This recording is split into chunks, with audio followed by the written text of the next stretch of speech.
Hello and welcome to Jeffrey Podcast. This is a TierMaker episode for Jethro Tull. I'm here with my brother John. Hello. And my name is Gordon. We're going to look at the Jethro Tull albums, the studio albums from our first podcast episode, which goes right up to jtull.com. Normally we do a full review going through chronologically, talking through the history of the band and ranking the albums, picking songs as we go. This episode we're ranking the albums on a TierMaker grid. We have 5 categories: banger, splendid, decent, nout special and clanger. Yeah, we should say that we did this a few years ago when we first started doing our podcast. So all we're doing at the moment is that original ranking, and we will revisit this when they're releasing a new album probably next year, in which case we'll add on the albums that we've missed then, and we might even rejig things then because we've changed our mind about some stuff. But all we're doing here is being loyal to our original podcast episode. Link in the description. Yes, definitely. And the reason you can't see us is because this is normally a podcast. Yeah. So should we get cracking, fella? Let's do that. So it's chronological. So we start with the first album, This Was, which is a sort of a middling. Oh, we actually had it quite low, didn't we? Yeah, I mean, it doesn't really sound much like Jethro Tull, does it? It just feels very bluesy and a bit of a mixed bag, like they don't really know what they want to sound like yet. It's got a lot of Mick Abrahams in it and less Ian Anderson, I suppose. So where are we going to put it? So it's not a clanger, is it? Definitely not. I think what you say is obviously correct. It's not the Jethro Tull we all know and love, but it is actually a very listenable album. So we're going to call it decent? I think it's decent, yeah. Okay, all right. Let's put it as decent then. I think it's a bit more up and down than that. I'd probably put it maybe the top end of Nout Special, but somewhere around there anyway. So we're going to go for that being decent. And then Mick Abrahams leaves the band anyway. So Martin Barr joins. So we got now Stand Up. Where would you going to put Stand Up? This is difficult because I think this is patchy, but it does have some really excellent stuff in. I'd be tempted to go with more. I'm edging between that sort of the top of decent or into splendid. Yeah, I know what you mean. Yeah, I think I would go splendid. I mean, I do think it's a 4-star album. I think just about. Yeah, I think probably. But I mean, its patchiness is the thing. I agree, that makes me like slightly less sure. But I mean, this is much more of a kind of I think a much more original sound. It's still quite bluesy, but it's a much more rocky blues, and it's much more, Ian Anderson-y, and it's got a lot of the humor, and it's got some real standout crackers on it. So I mean, it's definitely better than This Was. So I think it probably, if we're being generous, I would put it in splendid. Yeah, that's that. We may have to move things around a little bit to accommodate other albums. It's early days, so let's leave it there for now. I mean, we are sticking with the original order on this anyway, so we will stick. They'll end up in the original order, but we didn't do tiers at the time. So next album is Benefit. Benefit, yes, that's one of my favourites. And since actually doing the podcast, I think it's probably the album I've listened to the most. Certainly, it's that or Thick as a Brick by far. So I would definitely have it on banger. Right, we're going all the way to banger for this one. Right, okay. For me, I would say it's probably top end of splendid rather than banger. But yeah, it is a really good album, and we've also got, although not officially a member of the band, John Evan involved now as well, and Deep Palmer, I think, as well, haven't we? He came in I think it was a Christmas song was the first one he was involved in. Right. It was around, I think, sort of 69, 70, but obviously not in the band officially, but he was working with them quite early. Right. So it was around this time, although there's a non-album single, wasn't it? Yeah. So then Aqualung, I mean, it's a banger, innit? Yeah. I mean, definitely a banger. I mean, they've got rid of the inconsistency that is still on Benefit, to be fair. Yeah. But agree. That has gone, and this is a definite banger. It's a much more straightforward rock album as well, but it's really interesting and got loads of really good stuff on it. And so some people say a concept album, but Ian always denies that, just as it's a bit of a coincidence that they've got some songs about the same stuff about organised religion. So then we went with what we're now, Thick as a Brick. Thick as a Brick, innit? Yes, Thick as a Brick. Well, this is our top album, isn't it? So it has to go up here. It was the top album, yeah. I mean, it is a banger, isn't it? But we have no choice to put it there because our 2-3 ranked albums are there as bangers. Yeah, and this was Ian's little response to what I don't know, he took it as criticism, the fact that people said it was a concept album. So he said, I'll do you a blooming concept album. Yeah, I And think it's done very much with humour. I don't oh think yes, it was, yeah, I don't think he was upset or anything about the whole thing of Aqualung. I mean, certainly if you look at the album, you can see why it's looked as a concept album, because they do draw on the theme in terms of the way it's put together. But yes, I think they've decided we'll do the mother of all concept albums. which they did, and it completely succeeded, I think. Absolutely, it very much is a banger. Yeah, I mean, it's just amazing. It's amazing how it still isn't boring, even though it's only one song across the whole thing. 50 years later, still a really good listen. Now, when we did this originally, we were quite naughty, and we disobeyed our own rules, even though it was the first episode, and we ended up ranking Living in the Past. And our rationale was it was full of non-album singles plus B-sides and a live side. And our rationale was because it was just brilliant. So we just decided to rank it. So I'm not sure how much this would stand up in court, but let's put it on the TierMaker. Where would you put it? I think this is top end of Splendid.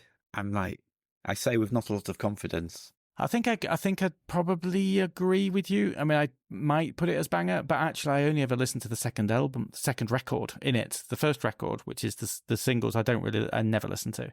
But I do sometimes listen to the live side plus the fourth side, which was with Life's a Long Song and Up the Pool and Dr. Bogan Broom on it. I really love that side of it. So one of the records for me is a banger. The other record is, somewhere around decent. So I suppose Splendid's a decent compromise. And then is this when they did the Shatter Disaster, though, isn't it? They went off to do the Shatter Disaster stuff. Yes, that's right. And then completely and binned all that. Even though it was better than what a lot of stuff that they actually released. But A Passion Play is one of those funny old albums, isn't it? Because obviously the Hare Who Lost His Spectacles has a certain humour. But I mean, if I wanted an album of comedy songs, I'd buy a Grumbleweeds album. I don't really expect that on a rock and roll album. So although I do think the Hare Who Lost His Spectacles is quite funny, in a weird way, it doesn't belong on an album, so it kind of spoils this for me. But the rest of it I do quite like. Yeah, I think that track it's quite jolly, and I particularly like it with the film.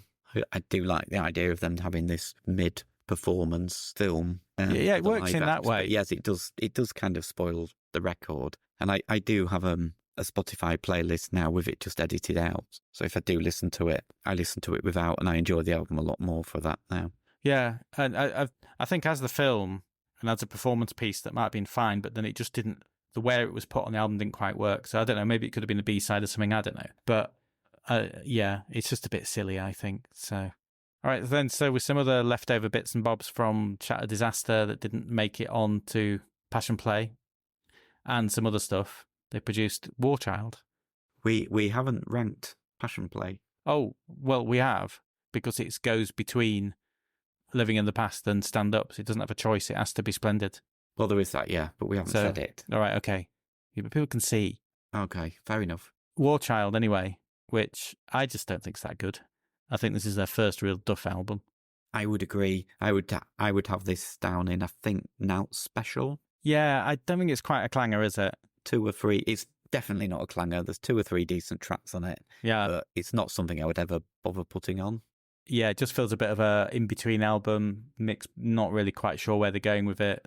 It just doesn't really make a lot of sense to me, especially because they released the Shatter Disaster stuff later in the 20 years box set, and it was really good. And you're thinking, well, why the hell didn't you just bloody make a decent album out of this, you silly bloody sausages? But anyway, Minstrel in the Gallery comes next. Now a bit of a change of direction. Feels like a new sound. Yeah, definitely. And obviously, it was released, I think, 6 months difference between this and the next one, which is completely different as well. But yeah, it does often seem to go in twos, whereas it did admit sort of War Child is a bit of a Passion Play too. And I don't think either are wholly successful albums. Minstrel, I think, is really good. Yeah, it's far superior, isn't it? Definitely decent at worst. It's between decent and Splendid for me. I think I would probably put it at Splendid. I think I would just bump it up and put it up there next to Stand Up. I mean, it's got a kind of a slightly twee sound to it, which obviously they develop a lot more. But Baker Street Muse, I've really, really enjoyed that. I think it's just that side of the album is really worth it. So yeah, the side 2 is banger, I would say. Yes, I think you're right. And then side 1 isn't. I actually don't really. Yeah. I don't really like the title track, But apart from that, I pretty much like everything on it, but especially side 2. Completely agree with you. But then, as you said, 6 months later, they follow it up with Too Old to Rock and Roll, Too Young to Die, although I think this was recorded before, wasn't it? So, or not recorded, written. I think it will have been it was originally conceived as a musical, so not to be a Jethro Tull album, but then when that failed, they just recorded it. So yes, it was probably written before, I would have thought, by quite a bit. Yeah, that's probably why it doesn't sound much like a Jethro Tull record. So where do we rank it? Somewhere in the decent now special area, I would say. There probably are enough decent songs on it to rank it as decent, do you think? I think it is decent, and I think it's better than this was. So I think that's quite clear, actually. Because I really like the Checkered Flag, for example. The title track's fine as well, you know. I think This Was is overrated here, actually. I think this is going to end up being a bit squished up. We might have to change this around. But are you all right with it being indecent then? Yes, I am, yeah. All right, so then we go to Songs from the Wood. So this is where I think we got the rankings a bit wrong when we first did it. So Songs from the Wood, the first of the, what do people call it, trilogy? What is it? The folk rock trilogy or something. Folk rock trilogy, that's it, yeah. The first of the folk rock trilogy, apparently. But for some reason, we ranked this below Too Old to Rock and Roll, which I find a bit odd, because I think we've probably got this one wrong, so we kind of have to put it here in decent. But I do think it's a decent album. It's not my favourite.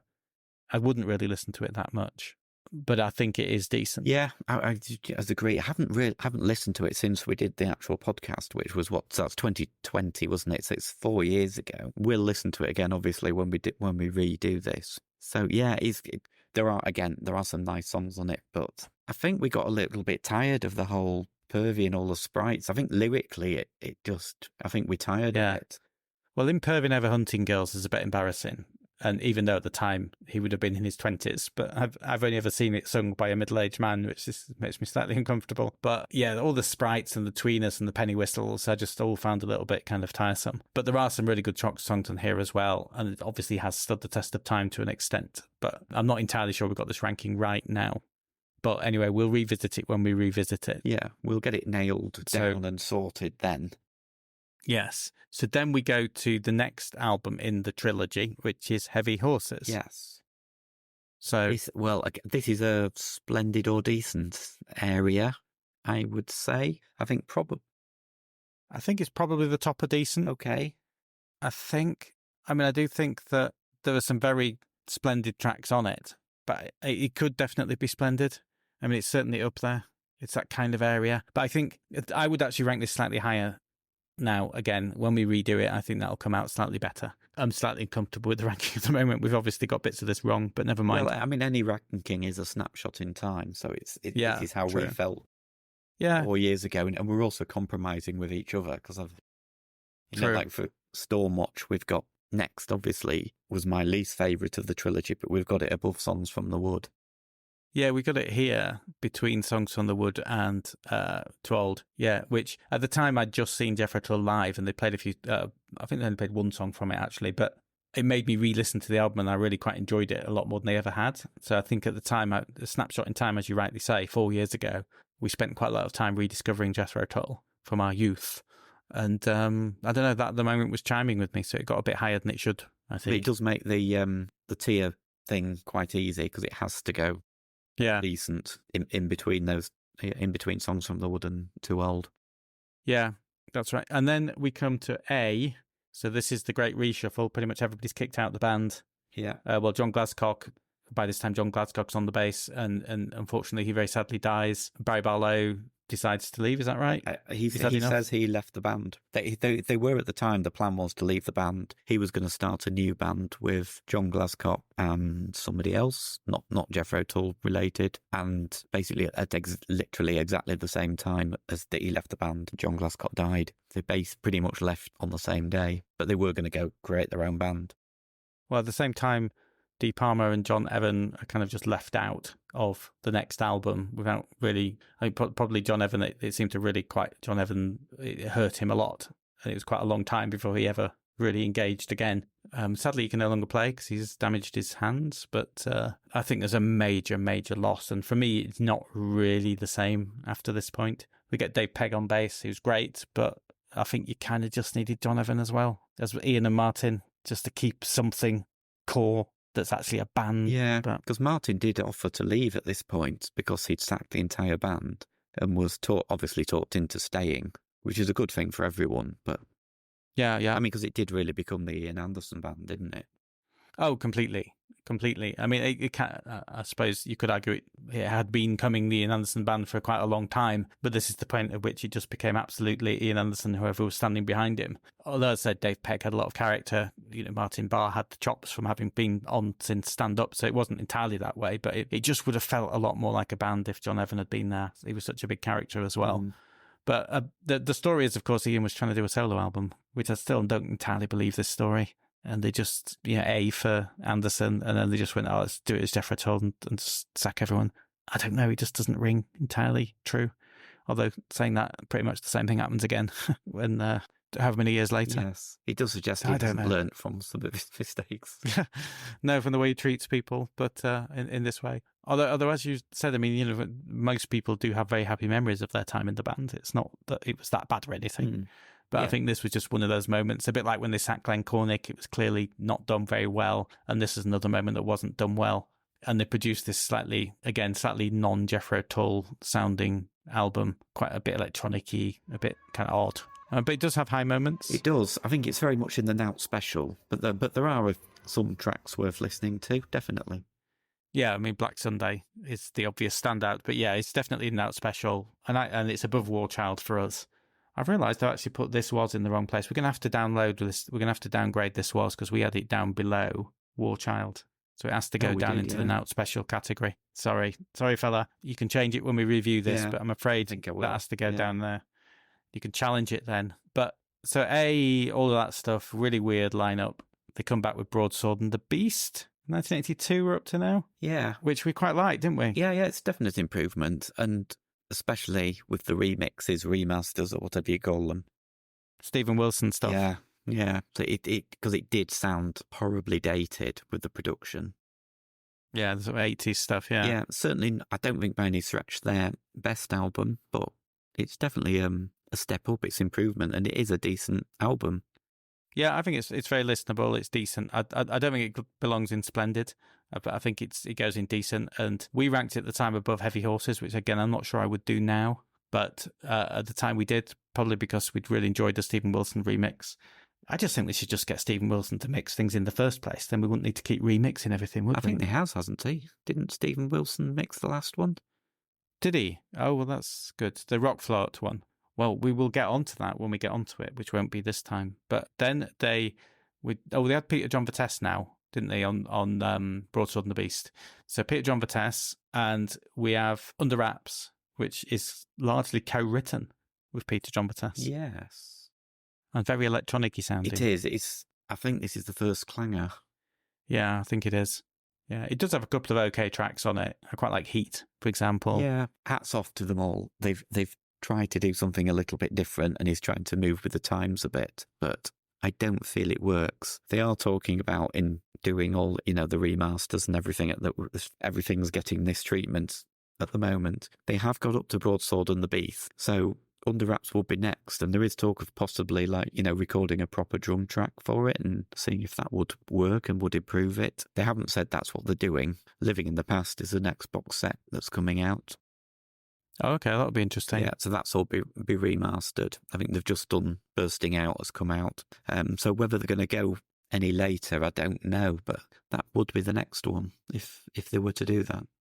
Well, certainly having a drummer wouldn't hurt, and also having some more instrumentation, I would suggest, that isn't just electronic. Because, I don't know, I mean, maybe they're fairly good songs, I don't know, but they sort of feel a bit hidden under the way that they've been arranged and put together. So it's definite clanger. I mean, there's nothing on there that's worth going back to. Yeah, we did rank it bottom, didn't we? Yeah. Good cover, though. Good cover. Yeah, and I'm not sure it would be considered worthwhile to re-record so much of it, considering most people do consider it as a clanger. Yeah. Well, it's followed up by a very different style, which is the one that won the Grammy, and people say sounds like Dire Straits because it does, and it's Crest for Knave, which I really like. Yeah, I do, and I was surprised it still held up in 2020 when we were listening. It does still sound like a good album. Is it decent or is it splendid? Probably I think it's just dipping its toe in Splendid, do you think? Yeah, I'm happy for it to go Splendid. I mean, I don't think there's a weak track on it. I mean, I do think side one's better than side two, but I just really enjoy it. I think it's got a lot of depth. It feels like, as you say, it still sounds good, still stands up. Yeah, I think it's a cracker. Not quite a banger. And then they followed it up, as they sometimes do, where they do things in twos. And they followed it up with Rock Island, which felt like it was just trying to mind the same space as Christopher Nave, but less successfully. Oh, I mean, definitely, because it was a peak in popularity, was the Crest of a Knave album, and I think it did just try to copy that and failed miserably. Yeah, I think it's a pretty dreadful album. I mean, for me, it's a clanger. Definite clanger. I don't think it's got a single song on it that I enjoy. I know, I mean, some people disagree and quite like this album, and I didn't mind it at the time, but from listening back, to me, it just didn't hold up. I just found it to be just painful and just really unenjoyable. Yeah, I really struggled to listen to it at all. I know at the actual time I was listening to it a bit and did manage to enjoy it a little bit.